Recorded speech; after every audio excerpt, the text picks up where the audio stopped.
Welcome to Kavitha recipe Tamil. இன்னைக்கு பார்க்க போகிற ரெசிபி இட்லி பொடி வீட்டிலேயே எப்படி ரெடி பண்ணலாங்கிறத பார்க்கலாம் வாங்க. ஃபஸ்ட்டு இந்த ரெசிபி செய்ய உளுந்தம்பருப்பு ஒரு 3/4 அளவு எடுத்துக்கோங்க. கடலைப்பருப்பு வந்து ஒரு பாதி அளவு, மிளகாய் வத்தல் வந்து இட்ட மிளகாய் இருந்தாலும் பரவாயில்ல, இல்லைன்னா இந்த மாதிரி மிளகாய் எடுத்தால் தேவைக்கு ஏற்ற மாதிரி நீங்கள் கூட்டி குறைச்சி எடுத்துக்கோங்க. காரத்துக்கு ஏற்ற மாதிரி. குழந்தைங்க சாப்பிட்றதுனா நீங்கள் கம்மியான மிளகாய் சேர்த்தா போதும். கொஞ்சம் கருவேப்பிலை, பெருங்காயத்தூள், உப்பு, கருவேப்பிலை இதை வச்சுதே நம்ம ஒரு வதக்க போகிறோம். அந்த மாதிரி எடுத்து வச்சுருக்கேன். இதை வந்து கடாயை எடுத்து கடாயை நல்லா சூடானதுக்கு பின்னாடி எண்ணெய் சேர்த்துக்கோங்க. எண்ணெயும் நல்லா சூடாகட்டும். இப்போ வந்து ஒன்றா எடுத்து இதில் வறுத்து எடுத்துக்கலாம். இப்போ இந்த முழு உளுந்து எடுத்து வச்சுருக்கோம். இல்லைன்னா நீங்கள் கருப்பு உளுந்து கடைகளில் கிடைக்கும்ல, அந்த கருப்பு உளுந்து கூட நீங்கள் பாதியாக உடச்சிருந்தா கூட பரவாயில்ல. அது இன்னும் ரொம்ப உடம்புக்கு ரொம்பவே நல்லது. அது கூட இருந்தால் நீங்கள் வறுத்துக்கலாம். இப்போ இந்த முழு உளுந்து வந்து இந்த மாதிரி நல்லா வறுக்கிறப்பவே நல்லா வாசனை வரணும், கலர் மாதிரி வரணும். அப்போ தான் நல்லாயிருக்கும்.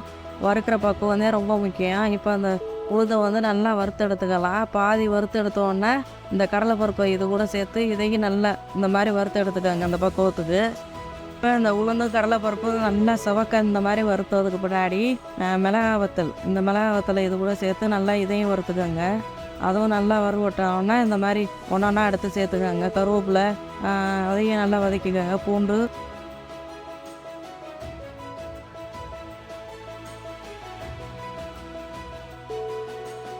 பெருங்காயத்தூள், உப்பு எல்லாத்தையுமே மொத்தமாக அந்த மாதிரி வறுத்து நல்லா ஆற வச்சுட்டு மிக்ஸி ஜாரில் நம்ம பவுட்ரு பண்ணி எடுத்துக்கலாம்.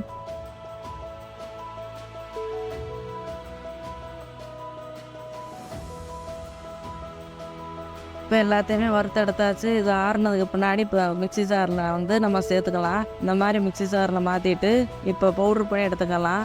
இந்த மாதிரி நல்லா பவுட்ரு பண்ணி எடுத்தோடனே உப்பு சேர்த்து திரும்பவும் ஒரு இடம் ஒரு சுற்றிக்கிறேன். ஏன்னா நான் ஏற்கனவே சேர்க்கலை உப்பு மட்டும், அதனால் இப்போ சேர்த்து இந்த மாதிரி ஒரு சுற்றி வச்சுக்கிறேன்.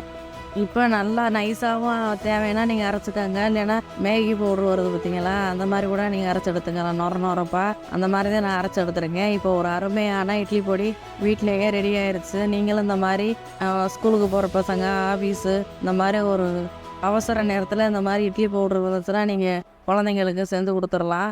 இந்த வீடியோ பிடிச்சிருந்தா லைக் பண்ணுங்கள், ஷேர் பண்ணுங்கள், சப்ஸ்கிரைப் பண்ணுங்கள்.